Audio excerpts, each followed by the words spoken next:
3 está, e esse aqui é o gerador na representação. Mas são o quê? São 8 matrizes, 3 por 3, aqui são 8 matrizes, 3 por 3. É isso que eu estou colocando aí.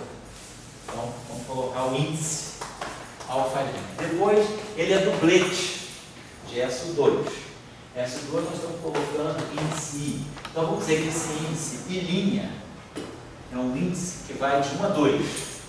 Ele designa as duas componentes do dublete de SO2. Depois, ele tem uma carga índice.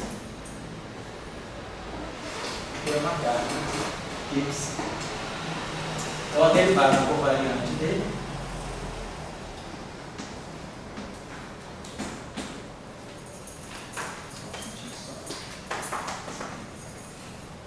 derivada de Vmipsi, então vamos lá. Vmipsi, tudo igual. Então, a derivada covariante, a derivada usual não mexe nada. Linha, alfa linha, Qpsi. Agora, mais. Agora vai começar a parte das interações. Então, IF. Amiar. O gerador TA vai misturar com a linha com um certo B'. E aí aqui nós vamos ter o Φ, B', alfa linha e linha, Qpsi.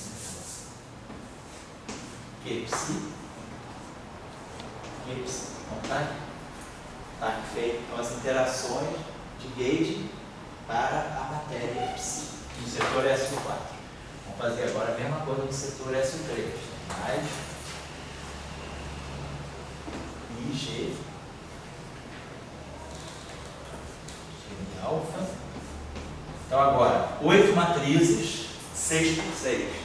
Então eu vou ter alfa linha, beta linha, e aí atuando no psi, aí o psi não muda o A. A linha, beta linha, e linha, Qpsi. Vamos agora para a interação SO2. Mais I, G', D, I. Quem são? Aqui a gente pode até fazer o seguinte, perdão. Como eu sei que eu estou na representação 3' de SO3, os geradores de SO3, 3 por 3, são as matrizes de Gell-Mann. Então, só que aqui é a representação 3'. Na representação 3', a gente usa aqui as matrizes menos lambda transposto. Então, aqui vai aparecer menos, o sinal menos vem por isso. Aqui vão aparecer as matrizes lambda alfa transposto, elemento alfa linha e beta linha. Então, isso que eu estou colocando aqui. Substituir o H alfa pelo tem um fator B, a lambda alfa sobre 2. Então, quando eu substituir o gerador H alfa aqui, explicitamente pela forma dele na representação 3', quer dizer, o H alfa na representação 3, ele é lambda alfa sobre 2. Isso aqui é na representação 3. Na representação 3', esse H alfa menos as matrizes lambda alfa transpostas sobre 2. Está nessa representação aqui, a representação 3'. Essa representação aqui é 3, e essa representação aqui é 3'. Então, eu já estou usando esse fato aqui, que aqueles geradores H alfa puderam ser substituídos por menos 1/2 do lambda transposto. Como isso aqui é lambda transposto, alfa linha, beta linha, isso aqui é a mesma coisa, eu vou tirar o transposto daqui e botar beta linha, alfa linha. Então, eu estou só fazendo isso aqui, que eu já sei quem é o gerador explicitamente. A mesma coisa no SO2. Quem são os geradores de SO2 na representação 2? São as matrizes de Pauli sobre 2. Vou colocar I, G', VMI, aí tem fator 2 aqui, que vem da matriz de Pauli. Aqui vão ficar as matrizes de Pauli, sigma I, elemento I', J'. E aí aqui o meu psi, a linha, alfa linha, e agora aqui J', Qpsi.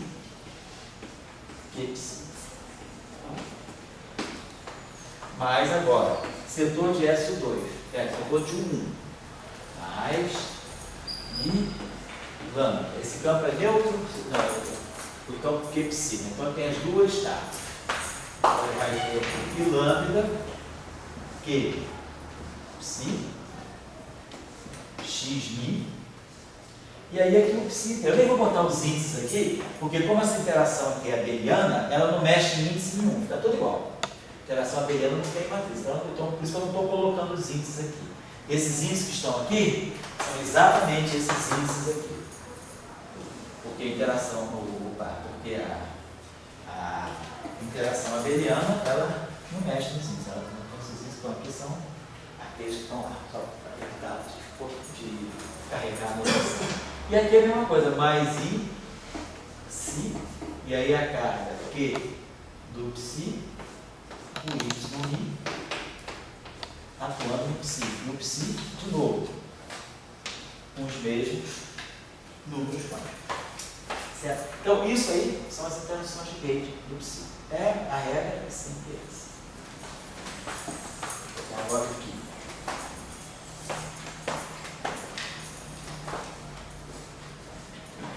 Vamos lá.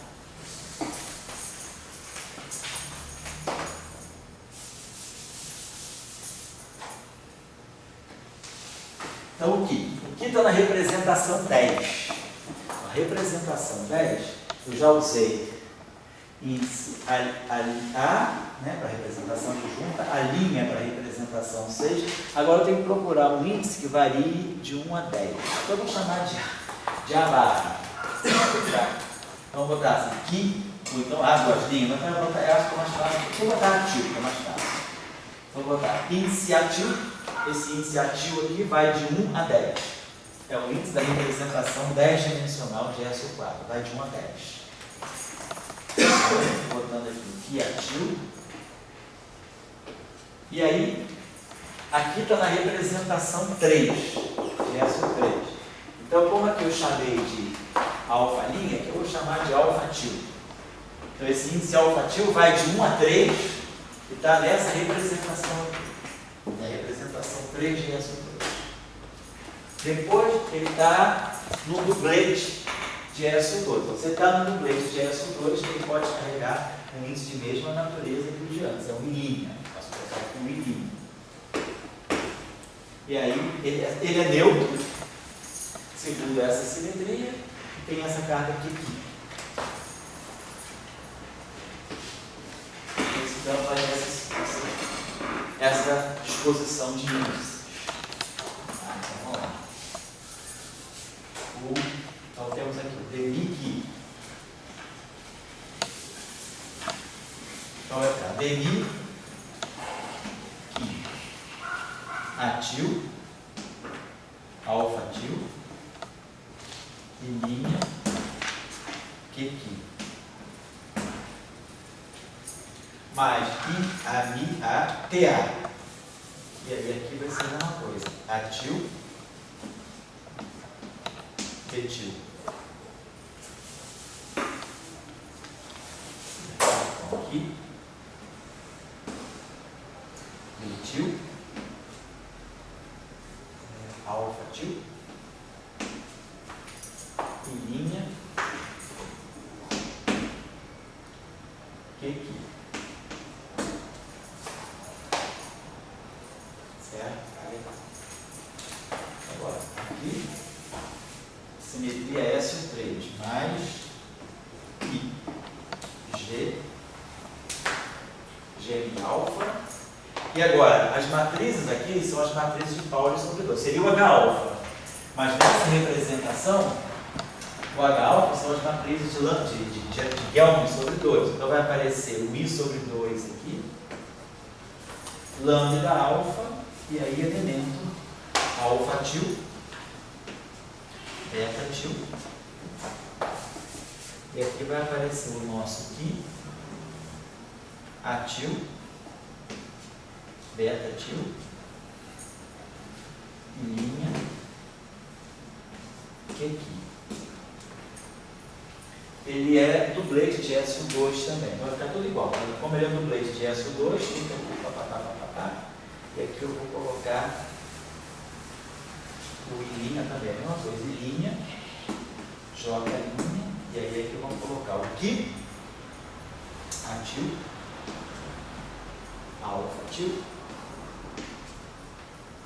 J', QQ. E aqui só vai entrar agora o índice, o último, o último 1. E aí, se a carga Q do que, o YI e o que, mesma coisa, os mesmos números, esses aqui ficam inalterados na interação, no setor abeliano. O setor abeliano mexe com nada, ele simplesmente coloca o valor da carga. Para derivadas covariantes estão declaradas. Então a gente sabe que cada montar, isso vale para qualquer desde que eu fixe. É por isso que é importante fixar todas as coordenadas dos campos em relação aos grupos de simetria. Localizar as representações. E aí, sabendo as representações, eu sei as matrizes, os geradores, e aí o meu problema está praticamente resolvido. Então, deixa eu apagar isso aqui. Vou deixar assim.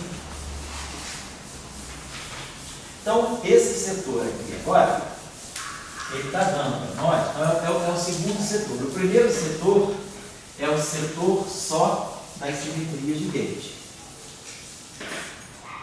É o setor só de Yang-Mills. Então, nós colocamos todos os termos de Yang-Mills. Agora, é um setor que pega a matéria e acopla a matéria com os campos de gate. A matéria é acoplada com os campos de gate pela derivada covariante. E agora, eu vou colocar o lagrangiano que faz, né, a parte que faz o acoplamento matéria gate. Então, está tudo pronto. Isso aqui fica bem esquematizado. Porque eu vou pegar o setor escalar, dmi phi Dagger. Então, lembrando que esse Dagger aqui vai pegar os conjugados hermitianos de todos os geradores. Se quiser pegar aquele dmi phi Dagger, isso aqui vai ficar do tipo, por exemplo, esse termo aqui, ele vai ficar menos I, F, os campos de gate são reais, e aí eu teria a MA, está aqui, o gerador TA, então isso aqui ficaria assim, TA Dagger, atuando no fim start. Porque o T é matriz, então a matriz, ela torna-nos conjugada hermitiana. Vou botar aqui o FIDAG, porque aí o FIDAG fica, quer dizer, uma matriz limpa, né? Porque aí o FIDAG é uma. Vou botar aqui o FIDAG, troca a ordem, né? Porque aqui eu tinha a MA, TA, FI. Então, quando eu fizer. Opa, perdão, ao contrário, FIDAG é FIDAG. Quando eu pegar o conjugado hermitiano, vai ficar o FIDAG, TA, FIDAG. Mas em termos, né, de componentes, isso aqui, como a gente falou da outra vez, como isso aqui tinha um índice, eu acho que chamava de alinha, então isso aqui vai ficar, é como se ficasse assim, o alinha está, aqui fica o TA Dagger, a linha, então é só fazer o conjugado hermitiano, quer dizer, porque tudo aqui está matrizes atuando em vetores coluna. Quando eu pegar o dmi Dagger, fica essa matriz aqui, desculpa, matriz TA, atuando em vetor coluna, fica a matriz vetor coluna. Quando eu fizer o Dagger agora, isso aqui vai ficar T Dagger, TA Dagger. Então ficou a matriz, ficou o vetor linha, esse vetor coluna e o dmi, né? Esse dmi phi que a gente vai colocar aqui está na forma do vetor coluna. Então esse aqui é o dmi phi. Então isso aqui está na forma de linha, vetor linha, para dar direitinho o escalar, né? Isso aqui está na forma de vetor coluna.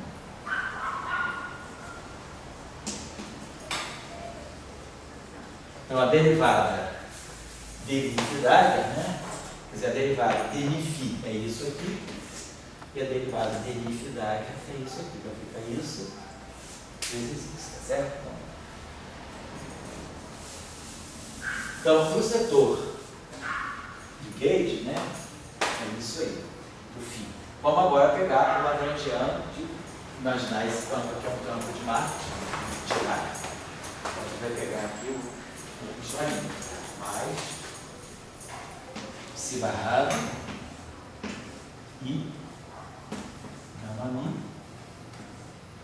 di psi. Lembrando o seguinte, o psi barrado é psi dagger gama zero. Esse dagger é o dagger no espaço estilorial, é o espinor no índice deitado. Claro que isso aqui tem uma conjugação complexa, então é claro que eu vou pegar esse psi que está aqui, ele vai aparecer um psi alfa, está, os números quânticos, vai aparecer um psi com os números quânticos aqui, e tudo está. Eu posso imaginar, né, que na verdade, a gente não precisa nem especificar isso, a gente nunca abre, isso aqui é psi dagger gama zero, a gente deixa aqui, mas automaticamente todos os números quânticos estão aqui, e aqui tem aqui, é como se fosse assim, deixa eu botar aqui. Se aqui tem um número, aquele psi nosso tinha um número quântico que eu estava chamando de, estava na representação 6, eu chamei de alfa-linha, na representação, a linha, né, que eu chamei aqui. Então isso aqui vai ficar psi, a linha, deli, psi, a linha. Quer dizer, esse índice aqui tem que casar com esse. E aí eu sei quem é esse objeto aqui, sei. Tá? Então os mesmos números quânticos que vão aparecer aqui, vão ter que aparecer aqui. Né? Eu lembro que eu tinha falado que tem essa maneira de escrever. Geralmente a gente escreve assim, deli, psi a, né? Bota o índice de Gauge aqui. Mas a gente, na verdade, deveria escrever assim. Essa derivada covariante, ela vai ter esse índice a, é um vetor coluna. É só uma questão de, vamos dizer assim, de notação. Mas eu acho que está implícito para vocês que esses índices daqui vão casar com esses índices daqui e a mesma coisa vai acontecer aqui, que é o que barrado e deli. Então a gente colocou todos os acoplamentos de Gauge com a matéria. Bom, claro, agora abrindo cada uma dessas derivadas e multiplicando pela outra, esse termo aqui, eu acho que tem 5, tem todas as cartas, né? Esse termo aqui tem 5 termos, então vai ficar 5 vezes 5, 25. Então vão aparecer 25 termos aqui. Aqui vai ficar mais simples, porque aqui eu não tenho essa abertura toda, esse termo aqui é linear na derivada. Então vai ficar esse psi barra com o primeiro, esse psi barra com o segundo. Então aqui vão aparecer 5 termos. E aqui no que vão aparecer 4. 1, 2, 3, 4. Vai aparecer 4 porque não tem esse zero aqui. Então aqui, essa derivada aqui tem 4 termos, porque não tem o xi. Então assim, que barrado com o primeiro, que barrado, I gama mi, de onde mi aqui, que barrado, I gama mi, aí vai entrar I, F, A, M, A, K, então cada um daqui, com todos daqui. Então aqui vão aparecer 4 termos, aqui vão aparecer 5 termos, e aqui vão aparecer 5 vezes 5, então vai aparecer 25 termos aí. Então aí é uma questão de abrir, quem quiser, uma vez na vida. Só fazer uma tarefinha dela, só para ver como é que os índices se dão, mas não é importante. O que é importante é a gente observar dois fatos. Um fato bem essencial aqui é que nessa interação aqui, como ela é quadrada, como os bósons têm termos simétricos quadrados, então nós vamos ter termos de interferência. Nós vamos ter essa derivada limpinha daqui, acoplada com todos esses termos aqui. E depois nós vamos ter termos mistos. Então nós vamos ter duas categorias de termos aqui. Nós vamos poder ter termos em que eu vou ter sempre 2 fios. Então eu vou ter sempre 2 linhas de fio. Vou ter sempre 2 fios, vamos mudar esquematicamente, representando. E vou ter 2 categorias de termos. Um termo limpo de derivada, multiplicando todos esses termos aqui. Então vai ser um termo limpo de derivada com um campo de Gauge apenas. Vou ter tipo de interação que aparece com um único campo de Gauge. É genérico, pode ser o A, pode ser o G, pode ser o B. Ou eu vou ter termos de interferência desses aqui. Um termo que tem campo de Gauge e outro termo que tem campo de Gauge. Vai aparecer uma série de termos assim. Né? Então aqui vai aparecer o termo onde Mi, Φ está em todo mundo aqui. Então vão ser termos que vão ter 2 Φs e um campo de Gauge. Depois eu vou ter o termo onde Mi, Φ daqui interagindo com os demais aqui. Então vai ter. Mas depois eu vou ter termos que vão ser dessa categoria.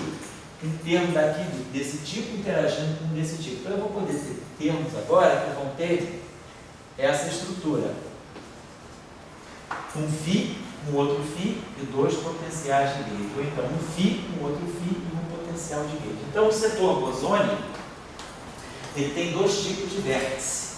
Ele vai ter vértice de interação que acopla um fio, tem sempre dois fios, porque a coisa é quadrática aqui, então eu vou ter sempre dois fios. Mas vou ter termos que podem ser lineares nos campos de gate, e aí esses termos vão ter sempre uma derivada, vai ser sempre o termo livre daqui, demi-φ, daqui atuando desses termos aqui. Então eu vou ter uma derivada do campo. Então esses versos aqui eles vão estar dependendo do momento. Esses versos vão ser mais, porque eles vão carregar um fator de momento desse campo, que é onde no espaço de Fourier isso é um momento. Então esses versos aqui são versos que vão carregar um momento e um campo de gate. E uma constante de acoplamento apenas. Ele vai ser linear na constante de acoplamento. Ao passo que esse vértice aqui não tem momento, ele vai carregar termos desse tipo.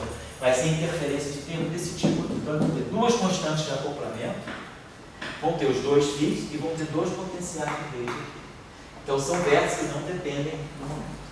Mas a estrutura é essa. Então, o campo bosônico, ele interage com um campo de gate apenas ou pode interagir com os campos de gate, que é o que marca a diferença sensível em relação ao caso fermiônico. O caso fermiônico não. Eu nunca vou ter a chance de multiplicar duas derivadas covariais. Então eu nunca vou multiplicar dois campos de gate. Então o setor fermiônico ele é mais limpo, é como eu vou ter sempre dois férmions interagindo com um único campo de gate. E a constante de acoplamento aqui. E os acoplamentos não dependem de derivada, porque eu vou ter sempre esse psi com esse termo, esse psi com esse termo, esse psi com esse termo, esse psi com esse termo e esse psi com esse termo. Então eu vou ter, que aqui eu não tenho uma derivada, então me deixa tudo muito limpo. Então os férmions, as interações de gate, os férmions são interações com um único potencial de gate. As interações de gate dos bósons têm duplicidade. Eu posso ter aquela interação que depende da derivada, ela vai depender do momento do campo, ou eu vou ter termos que um campo de gate apenas ou termos com dois campos de gate. Então essa é a estrutura de vértice que a gente chama. Na hora de tirar as regras de Feynman, esses vértices vão ser fundamentais. As interações são essas. Então numa interação bosônica, nós podemos ter esse aspecto. Uma interação fermiônica mais limpa, eu só tenho esse tipo de interação. Isso tem consequências, claro que tem. Esse tipo de interação aqui, e essa interação aqui é uma interação que é quadrática da constante de acoplamento. A gente sempre imagina que a constante de acoplamento seja menor. Então, esse vértice aqui ele deve dar sempre uma contribuição. Esse tipo de interação é mais dominante, porque ele é linear na constante de acoplamento e ele depende do momento do campo. Então, eu falo de linguagem covariante, ele vai depender da frequência. Então, se eu tiver campos com muita energia, se a energia for muito alta, esse vértice aqui vai ter baixo momento. Esse vértice aqui pode ser dominante sobre isso. No caso do férmio, não tem nada dependente do momento. O vértice é limpo. O vértice mede só a constante de acoplamento. Certo? Então é só para dar uma ideia da estrutura. Então esse é o setor que acopla a matéria gate, é a parte da teoria de Young-Mills que acopla a matéria dos campos de gate. Agora, a pergunta é, dentro desse cenário de simetria, a matéria pode interagir com a matéria. Então nós sabemos que a gente vai poder interagir. Por exemplo, eu sei que qual é o padrão, agora eu vou colocar aqui o setor de matéria e auto-interação. Então nós temos, como a gente separou aqui, a gente tem três famílias, de três setores dentro da ação. A ação de pura Young-Mills, a ação de matéria e Young-Mills, matéria e gauge, agora vamos ter uma seção só de matéria interagindo com matéria. Essa interação matéria e matéria. Uma auto-interação, eu posso até colocar matéria e auto-interação.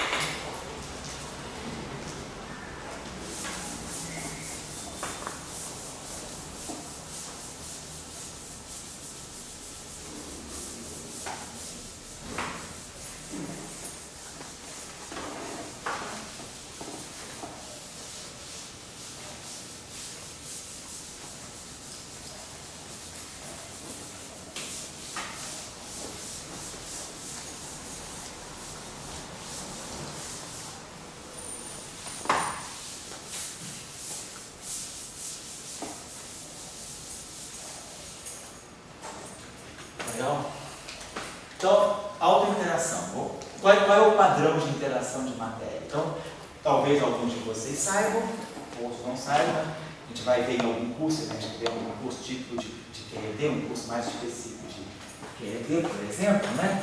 Ou o curso anterior que vocês podem procurar aí na rede, os cursos que eu já vi de teoria de campo, campos quânticos, QED também, os cursos que tem, que o padrão de interação da matéria, quer dizer, se a gente quer construir em 4 dimensões, nós estamos em 4 dimensões em forma, então nós estamos em 1 mais 3 dimensões.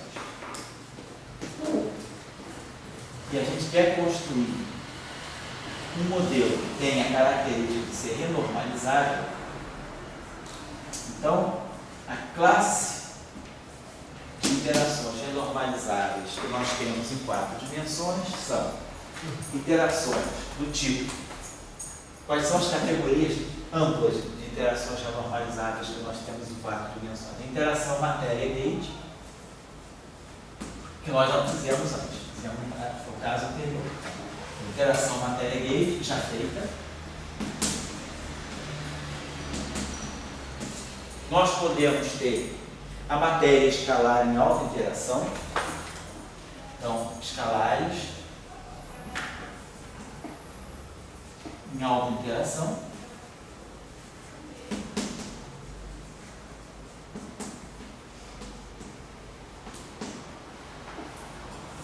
Nós podemos ter interação do tipo escalar a terceira, φ3, ou interação φ4. Essa interação φ3 aqui é chamada de super renormalizável e interação φ4 renormalizável. E podemos ter o setor de acoplamento de Yukawa. Os acoplamentos de Yukawa.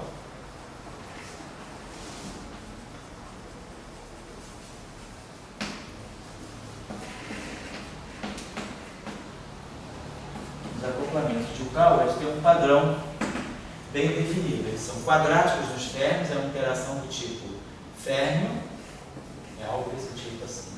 Férmion barrado, escalar.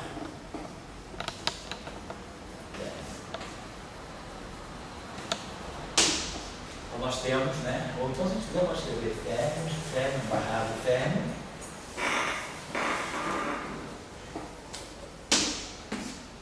Interagindo aqui com escalar. É uma interação cúbica que mistura férmions com os quadráticos dos férmions e lineares ou pseudo-escalar, se quiser. Também tem uma questão de paridade que eu não estou considerando aqui. Estou pegando só o padrão geral. Férmion é uma interação tipo psi barrado, psi φ. A questão é, nós temos que construir interações... Oi? Livros documentários sobre férmion de alta. A interação que a gente conhece, quer dizer, a interação chamada interação, que você falou, está lembrando bem aí, é a interação de Fermi, né? A interação chamada Fermi, a quarta, que é a interação do tipo psi barrado, psi. A quarta, interação de 4 férmions agora.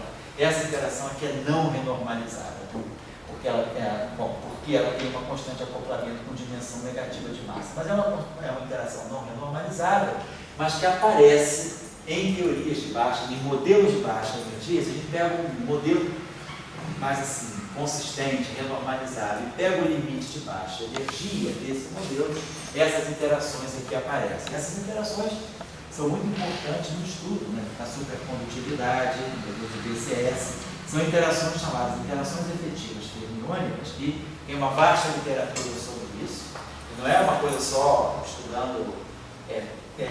não é uma ideia antiga, é uma ideia atual também. Hoje em dia tem muitas interações que são efetivas, a gente pode considerar interações efetivas que são modeladas por esse tipo de vértices quânticos nos férmions, né? Então quem quiser ouvir, quem quiser ler um pouco sobre essa interação ela vem lá dos famosos modelos lá do início da década de 70 de Nambu e Onorazini, que era um modelo quando Nambu, né? Com o Iona Lazini, eles introduziram a ideia de trazer, formular para a física de partículas modelos semelhantes, modelos análogos à supercondutividade, que é o que trouxe a ideia da quebra de simetria para a física de partículas. Então tem uma série de trabalhos do Nambu e Iona Lazini publicados no Physical Review, em 1959 e 1960. Então, são chamados modelos de Nambu, quer dizer, o modelo de Nambu e Onanazimi. O José, aquela história do Chiomo, que em 1950, Oi? Chiomo, em 1950 passava aquela coisa de pupi. Certo, velo de público. E era A interação fraca. Mas era quatro férreos também. Mas essa é uma ideia que já com Fermi. A teoria de Fermi, quando Fermi fez a primeira teoria, lá em 1933, para o decaimento beta, aquele famoso paper dele que foi recusado pela Nature, né? Já passei para vocês no curso passado, no curso de interações fracas do ano passado. Aquele famoso paper dele, ele introduz a interação de quatro férmios. Né? Então, ele diz que a interação, o decaimento do nêutron em próton, elétron e antineutrino do elétron é uma interação de quatro férmios no mesmo ponto. É o campo do nêutron, aqui como se tivesse o nêutron, aí o nêutron decai no próton, no elétron e no antineutrino no elétron. O Fermi descreve uma interação e coloca isso aqui, como se eu tivesse o próton se ter barrado no estado final, o nêutron no estado inicial. E aí a gente coloca no estado final o elétron, o campo do neutrino e o campo do elétron. Então, Fermi escreve uma interação desse tipo, para modelar o decaimento fraco do nêutron. Foi a primeira formulação de teoria de campo para a interação fraca. E ali era o GF dele, né? E aqui ele coloca a constante de acoplamento e aquela constante de acoplamento na interação fraca, exatamente. Então, esse protótipo aqui, esse modelo aqui, aí a gente depois, com a teoria de Salandra-Schreinberg, a unificação eletrofraca, a gente compreende que aquilo ali pode ser gerado no limite de baixas energias. Se nós estivermos considerando energias muito abaixo da massa dos bósons intermediários, a interação deixa que os intermediários desaparecem, o bóson intermediário desaparece e o efeito do bóson intermediário está aqui dentro dessa constante de acoplamento. Essa constante de acoplamento tem dimensão de massa, né? Ela é do tipo que ela é aproximadamente 10 a menos 5 massa do próton a menos 2. Esse massa do próton a menos 2, esse fator de massa do próton a menos 2, ele é um resíduo da existência dos W. Então, na interação de Fermi, você não vê o setor de W, você vê a interação direta dos férmios, porque é como se você está tão baixas energias que não há troca do W. Os férmios interagem diretamente. Então, você sabe esse... Opa, pode falar. Quem viu o W, isso aí, essa reação contra o W, foi o Oscar Klein, em 1958. O Klein já coloca isso. Ele viu isso. Que o elétron e o neutrino eram um W. Isso aí. Na discussão teórica. É uma discussão completamente teórica. Eu já tinha avançado. Aquele tempo de Oscar Klein, que ele chamou, acho que ele chama até de teoria de tudo, né? Teoria breve assim. E esse paper dele é muito assim, cara. É um paper antevisor, né? A gente está fazendo aquilo até hoje. É um paper de unificação por gravitação. É claro que é incompleto, mas é a primeira ignição para o processo todo. Né? Então, essas interações que o Dória chamou a atenção, para quem. A gente fez um curso aqui, acho que foi no ano passado, em 2013. Como é que era o nome do curso? Era um curso que a gente calculou, eu acho que era. Eu não sei se era teorias efetivas, ou. A gente calculou, era um curso que a gente calculou potenciais efetivos, né? Um curso que a gente fez, eu não sei se era quebra de simetria, um curso assim, mais específico de cálculo de potencial efetivo. E a gente estudava. No final do curso, a gente estuda esse modelo, que esse modelo aqui é o paradigma daquele mecanismo que se chama quebra dinâmica de simetria. Então, esse modelo de Nambu e Onanazimi, ele é usado para formular uma abordagem que a gente chama de quebra dinâmica. Tem a quebra explícita, tem a quebra espontânea, tem a quebra dinâmica e tem a quebra por anomalia, a quebra dinâmica de simetria. Lá naquele curso a gente dá umas aulas, a gente deve ter umas 4 aulas sobre esse modelo. Eu não me lembro o nome do curso, mas foi um curso de 2013, que a gente calcula, usa a método de Chacaluga para calcular o potencial efetivo. Eu não sei se é o curso Campos Quânticos, depois eu vou até procurar. Mas vocês vão achar lá. As últimas aulas do curso foram exatamente o modelo de Nambu e Onanazimi para descrever a quebra de simetria. E o protótipo do modelo de Nambu e Onanazimi é isso. É uma interação desculpa, está errado, hein? Aqui é o quadrado. Perdão, está errado aqui. São 4 férmions, tá aqui, 4 férmions. 1, 2, 3, 4.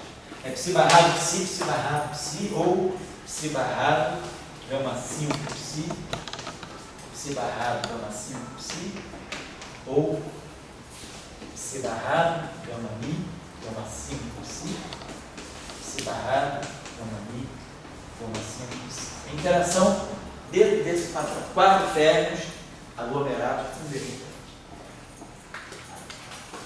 Agora, a interação de um Cauchy não é férmion, escalar. Que é justamente o que nós vamos entender depois, né? Vocês já sabem, alguns de vocês já sabem dos cursos de interação da teoria eletrofrágil, que é a interação em que o Higgs, que é o escalar, se acopla com os férmions, e aí quando o Higgs quebra a simetria, essa interação, esse escalar desaparece e entra aqui um parâmetro de massa, e vira a massa do férmion. Então, o acoplamento de Cauchy é quem dá a massa fermiônica quando a simetria é quebrada espontaneamente. O acoplamento de gauge do Higgs dá o Higgs, o escalar se acopla com os bósons de gauge, aí o Higgs, quando quebra a simetria, dá a massa dos bósons de gauge.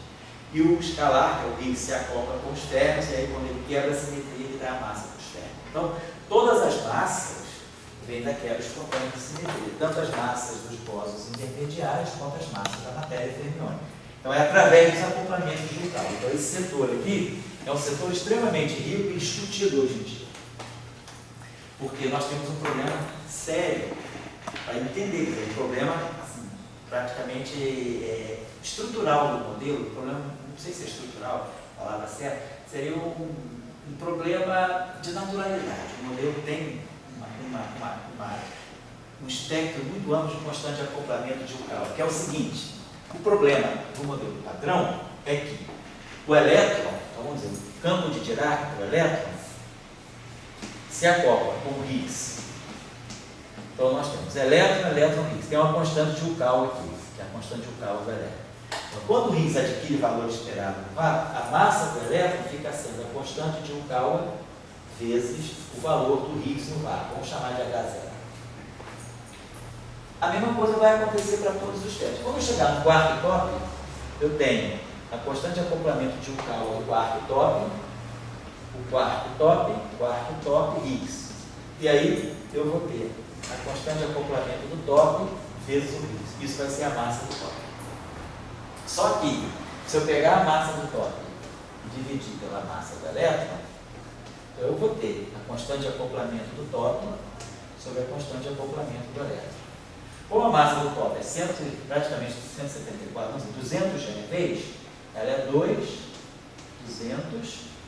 GeV.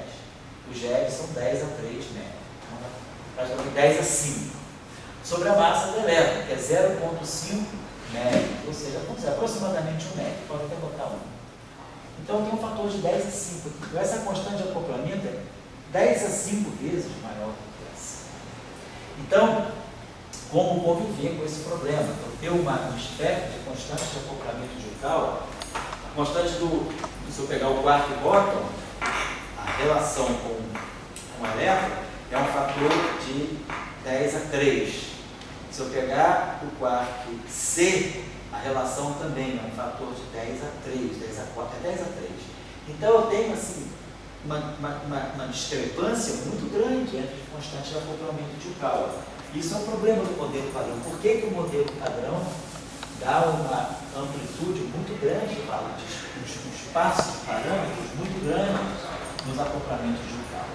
Então isso é um problema do modelo padrão. Uma das maneiras, né, de se encaminhar essa discussão e de se diminuir, quer dizer, se entender melhor essa hegemonia, essa hierarquia de constantes de acoplamento de Cauchy é através dessas chamadas compartificações em espaços de Calabi-Yau.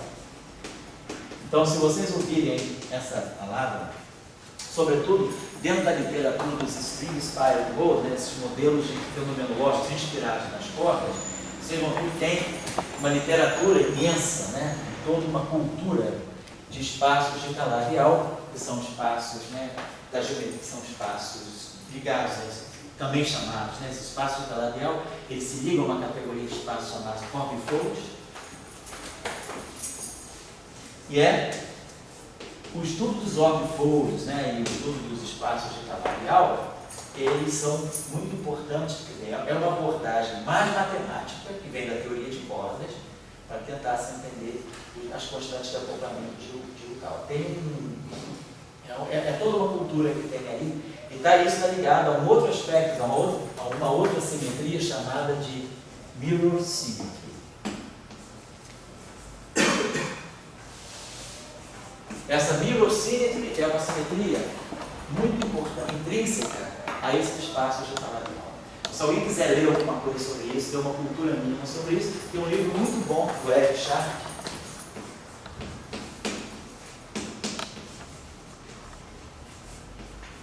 sobre mirror symmetry. Esse livro está na rede, vocês podem botar. Se vocês colocarem Mirror Symmetry, Eric Sharp, ele é um livro que tem 12 capítulos. Cada capítulo é um capítulo, acho que são 12 contribuições de 12 autores diferentes. E aí tem vários aspectos importantes. Mas assim, é uma cultura à parte. É uma cultura à parte que envolve aqui o pessoal da física matemática, o pessoal da geometria algébrica e o pessoal também da teoria de grupo. Né? E o Eric Sharp tem ele é militante dessa área de cavalial, mirror symmetry, e ele tem esse compêndio aí que eu acho muito bom. Se alguém precisar, em algum momento da vida, entender melhor o que são esses espaços cavalial, o que é essa mirror symmetry, vocês podem pegar esse livro do Eric Sharp, que ele faz uma ponte muito grande entre modelo física, além do modelo padrão, física e matemática. É um campo de matemática aqui, um campo de atuação de matemáticos aqui, e por esse lado, campo da física. O Eric Sharp é uma pessoa muito legal. A gente trouxe ele ao CVPF na conferência de 2012. Ele dá umas aulas magníficas. Deve ter aula dele também no YouTube, na internet. Se tiver alguma aula dele, vocês podem assistir. Ele é um cara extremamente claro, muito objetivo. Ele consegue explicar esse assunto, que é um assunto bem complexo, de uma maneira bem linear. Né? Mas aí tem toda uma cultura. Esses acoplamentos de Yukawa são um dos pontos nevrálgicos do modelo padrão, porque você tem uma mesma teoria, onde você tem uma mesma categoria de constantes de acoplamento que variam num range de 1 até 10 acima. Então isso, você tem um aspecto que a gente chama de teoria de campo de naturalidade. Quando que uma teoria de campo, isso aí é um critério que Veltman introduziu nos anos 70, que uma teoria de campo ela deve satisfazer dessa propriedade chamada naturalidade, naturalness. Essa naturalidade, ela diz que as constantes de acoplamento de uma teoria, elas devem ficar todas em torno da mesma ordem de grandeza, e também diz que os processos virtuais que induzem, os processos quânticos que contribuem para as grandezas físicas, eles não devem contribuir com um valor muito grande, muito maior do que as contribuições não devem ter um valor muito maior do que o próprio parâmetro. Por exemplo, na eletrodinâmica, a carga do elétron, a constante de estrutura fina é alfa igual a 1/137. Aí as correções quânticas elas vão modificando o valor de alfa. E a constante de estrutura fina ela é o resultado de uma série de interações quânticas. Mas as correções que vão se somando para formar a constante de estrutura fina não devem ser correções que são muito maiores do que o próprio valor. Então esse é o critério de naturalidade. Uma teoria quântica de campos ela é natural quando as correções quânticas elas têm valores pequenos comparados aos valores das grandezas para as quais essas correções quânticas dão contribuição. Então, é um critério chamado naturalidade. Então, o modelo padrão ele sofre desse problema porque ele tem uma extensão de constante de acoplamento de Yukawa que é muito grande. Quer dizer, a constante de acoplamento de Yukawa menor é a do elétron, depois vem a do muon, depois vem a dos quarks, U, D, depois vem o quark, depois vem o lepton e tal, aí vem o charm, o bóton e o top. Chegando no top, a constante de acoplamento de Yukawa vai para 10 a 5 em relação à constante de acoplamento do elétron. Significa que se a constante de acoplamento de Yukawa do top é 1, a do elétron é 10 a menos 5. Então você tem uma variedade, um espaço de parâmetros muito amplo, isso é ruim para o problema. Então, isso é um problema, quer dizer, os acoplamentos de Yukawa sofrem desse problema no modelo padrão. E aí, uma das abordagens, a teoria de cordas, ela vem dizer quais são entre tantos problemas que o modelo padrão tem, né, de ter hierarquia de gates, ter o problema da estabilidade, ter o problema de não descrever a simetria matéria-antimatéria, ter um problema de não incluir a gravitação, não discute a matéria escura, não tem nenhuma abordagem assim, gravitacional nem para a matéria escura, não justifica por que tem 3 gerações. O modelo padrão é cheio de observações, né, de objeções de natureza até mais filosófica. Ele calcula certas coisas, mas não justifica a própria estrutura em si. O potencial de Higgs é completamente arbitrário. De onde vem esse potencial de Higgs? Então, todos são problemas do modelo padrão. E um dos problemas do modelo padrão é esse também. É a vastidão, né, do espaço de parâmetros que as constantes de acoplamento de cálculo podem subir. Então, esse é um problema sério. Então, estou dizendo isso como assim, a caráter de vocês, se alguém quiser entender essa questão melhor, a palavra de busca é Fogfold escaladial, isso tudo, toda essa questão, isso tudo é um ambiente matemático, né, uma interface muito grande entre a física e a matemática, que está discutindo o constante de acoplamento de cálculo. Mirror-symmetry, Fogfold escaladial. Tudo isso aí vem derivado das teorias de corda. Você pega uma teoria de supercorda em 10 dimensões, faz a redução dimensional para 4 dimensões em Minkowski vezes escaladial. Então, a ideia desse escaladial é resolver o problema das constantes de acoplamento de cálculo. Só para dar colocar aqui esse problema, que é um problema assim, longe de estar bem compreendido.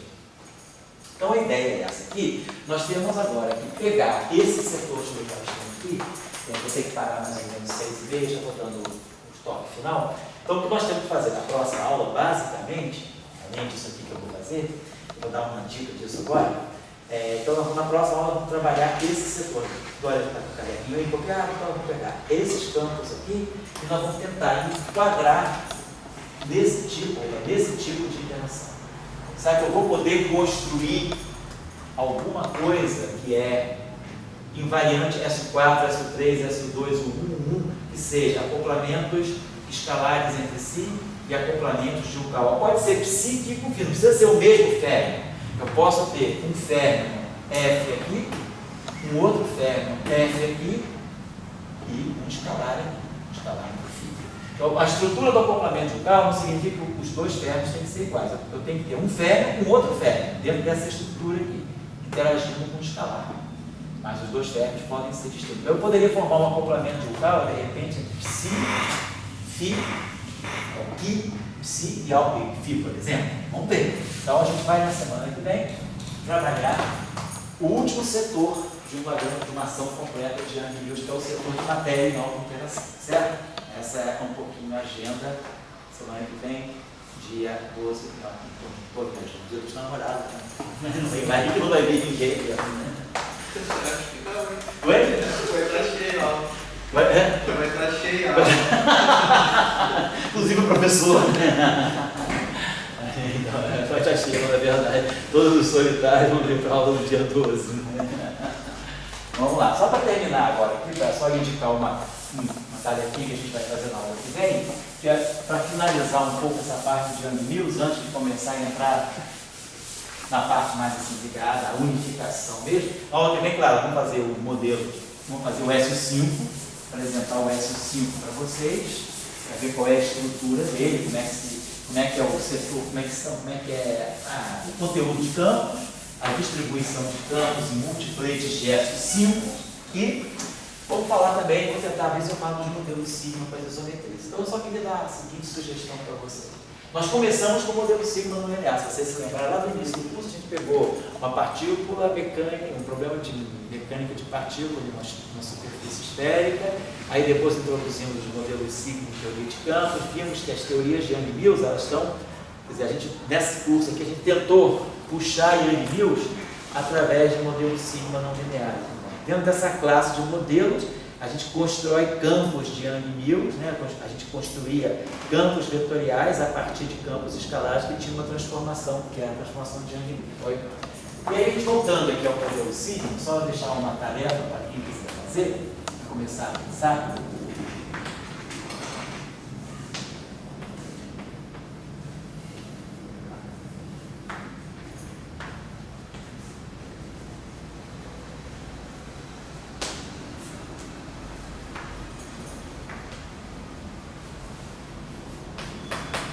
pegar o modelo sigma, imaginar que eu tenho um setor de campos escalares, uma ação aqui, 3 dimensões, não importa a dimensão, não importa qual é, e pegar uma ação desse tipo aqui no meio, vou botar aqui, G, abre, e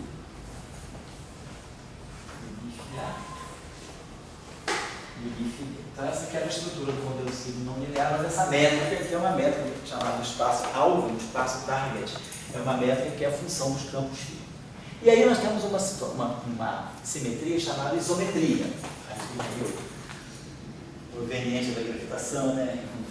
Um desertor, desertor da gravitação aí, vamos lá. Então, a isometria, o que é uma isometria? Uma isometria é uma transformação geral de coordenadas, né? Quer dizer, eu vou passar de φ para coordenadas φ', que são função φ linear, vamos dizer assim, que são função dos φ, transformação geral de coordenadas, que deixa a métrica invariante. Como é que a métrica se transforma? Então, eu tenho o seguinte, G',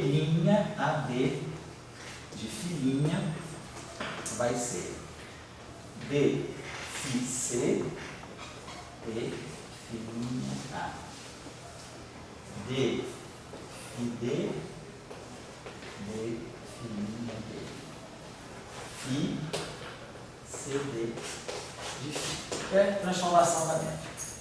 Sobre uma transformação geral de coordenadas. O que é uma isometria? Isometria, isso aqui é uma transformação geral de coordenadas, é métrica. O que é uma isometria? Uma isometria, o nome está dizendo, isometria. Vai deixar a métrica, a mesma métrica. Iso, né, identidade, a métrica não muda. Então, nós vamos fazer uma transformação. Isso aqui.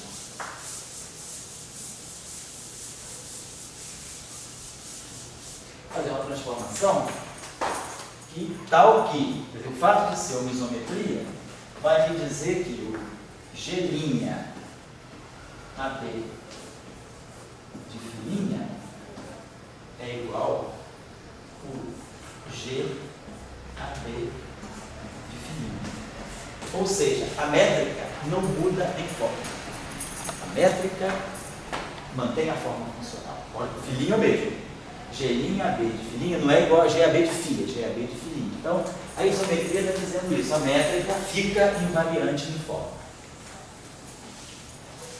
Então, isso é uma isometria. Isso vai fixar, vai pensar dentro do conjunto de transformações gerais de coordenadas, é uma transformação, é uma classe mais restrita de transformações. Não são todas. As transformações gerais de coordenadas, elas mudam a forma funcional da métrica. Nada me diz que o G' AB, isso aqui é igual ao GAB.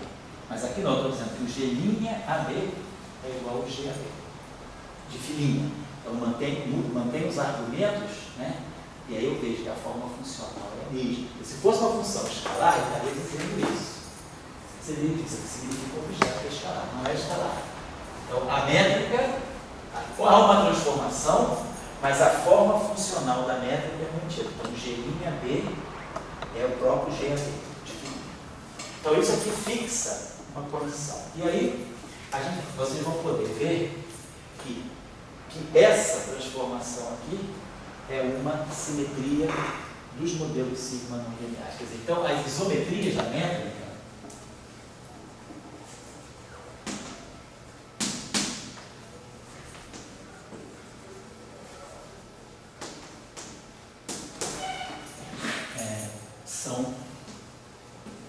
constituem, né?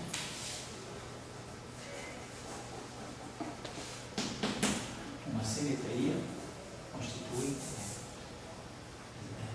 simetrias. Então, eu acho que essas isometrias, na métrica, constituem um grupo de simetria,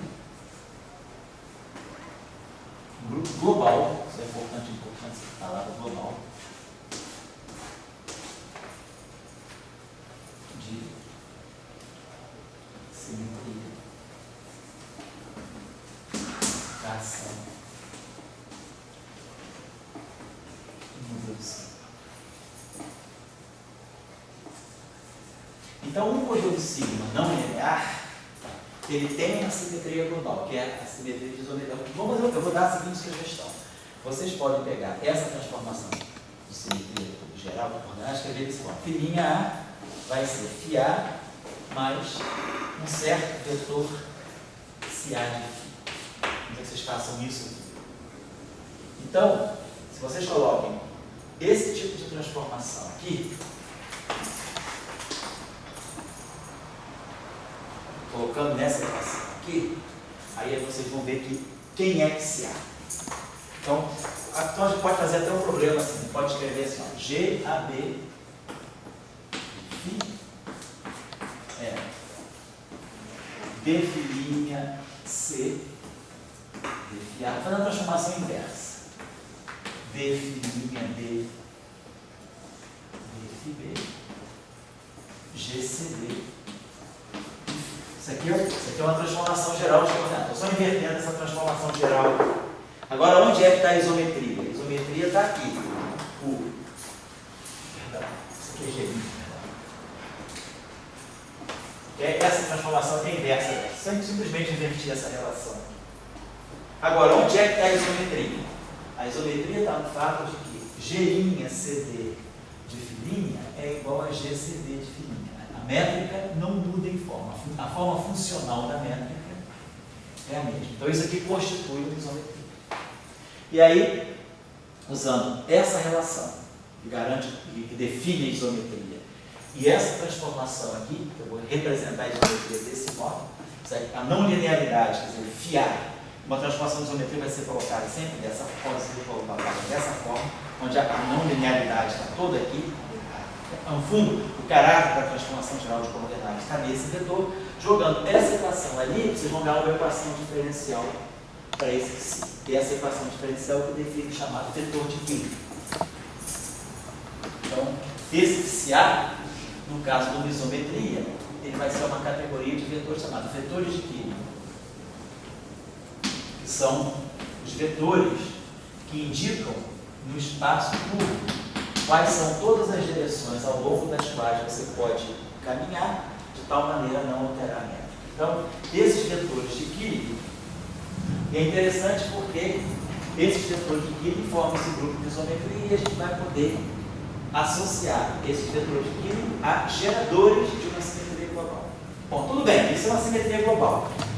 Muito bem. O que a gente vai querer ver depois é que como eu vou poder fazer essa simetria ficar local. E essa simetria, ao ficar local, eu vou ter que fazer campos de Young-Mills. Então, qual é o objetivo disso? É mostrar como eu posso agora acoplar campos de Young-Mills externos ao modelo sigma não linear. Lembre-se que o modelo sigma não linear, intrinsecamente, ele já contém campos de Young-Mills. Quando a gente pegou o simples modelo sigma não linear, a gente viu pelas equações de movimento, né, que aparecia uma derivada covariante, a gente criou um campo de Young-Mills a partir daqui. Então, tem campo de Young-Mills intrínseco ao modelo sigma não linear. Mas agora, quando a gente for fazer o chamado gauging da isometria, quando a gente fizer essa transformação de isometria ficar local, nós vamos ter que trazer campos de Young-Mills de fora, extra, do grupo de isometria, que não são aqueles que estão lá. Se vocês se lembrarem bem, no início do curso, os grupos de Young-Mills que aparecem aqui são grupos de Young-Mills de SON. Mas SON não é o grupo de isometria, o grupo de isometria é mais restrito. Então, vai ter duas categorias de campos de Young-Mills dentro do modelo sigma não linear. Os campos de Young-Mills intrínsecos ao modelo sigma e os campos de Young-Mills extrínsecos que chegam ao modelo sigma quando a gente promove a isometria a uma simetria local. Por que eu estou falando isso? Isso é um mero exercício? Isso é uma mera complicação, assim, um mero artifício, né, intelectual? Não. Existe uma necessidade de se compreender tanto um problema de matéria condensada, quer dizer, a interação como, por exemplo, no material ferromagnético, que é descrito por um modelo sigma não linear, nós podemos introduzir interações de gauge. E também tem outro setor, na própria física de partículas, né, as chamadas as teorias de supergravidade. Nas teorias de supergravidade, o setor de campos escalares sempre está ligado ao modelo sigma. E aí, quando a gente faz o chamado, o acoplamento da supergravidade com campos de Young-Mills, a gente precisa fazer esse gauging das isometrias. Então, essa é uma questão bem ampla. Não é uma questão só acadêmica, tá? E nem é um mero artifício formal. Ela pode aparecer na matéria condensada, ela pode aparecer na física de partículas e pode aparecer também na física de superfluidos. Então, modelos sigma não lineares, o exercício, quer dizer, a primeira ideia seria ver que aquelas transformações, ao fazerem isometria da métrica, elas deixam a ação do modelo sigma invariante. Então, essa ação é invariante, e aí a equação que a gente ganha para a condição de invariância da ação no modelo sigma me dá exatamente a equação de Killing para os vetores de Killing. Quem quiser ler um pouco sobre o que são vetores de Killing, a equação de Killing, Killing vectors, né?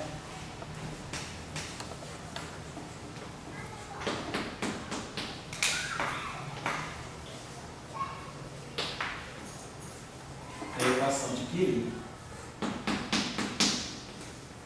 Claro que pode pegar compêndios aí de relatividade geral, mas onde eu acho que está bem discutido, bem é o livro do Heiberg, aquele livro dele de cosmologia e relatividade geral.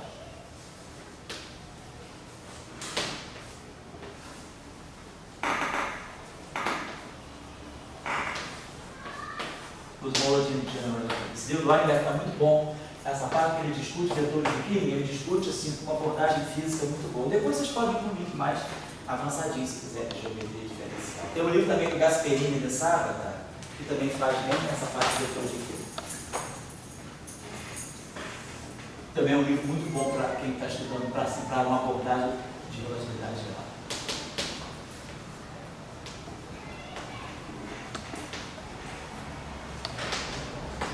Não? Então fica essas dicas aí. Na próxima aula a gente vai tocar essa questão aí e vamos trabalhar o modelo S5. Acabar o que a gente fez hoje, aí a próxima aula acho que a gente vai poder fazer integral. Não vai ter problema, a gente divide lá. Tá bom? Então eu estava pretendendo acabar essa hora mesmo, seria uma aula de praticamente 2 horas e pouco, né? E para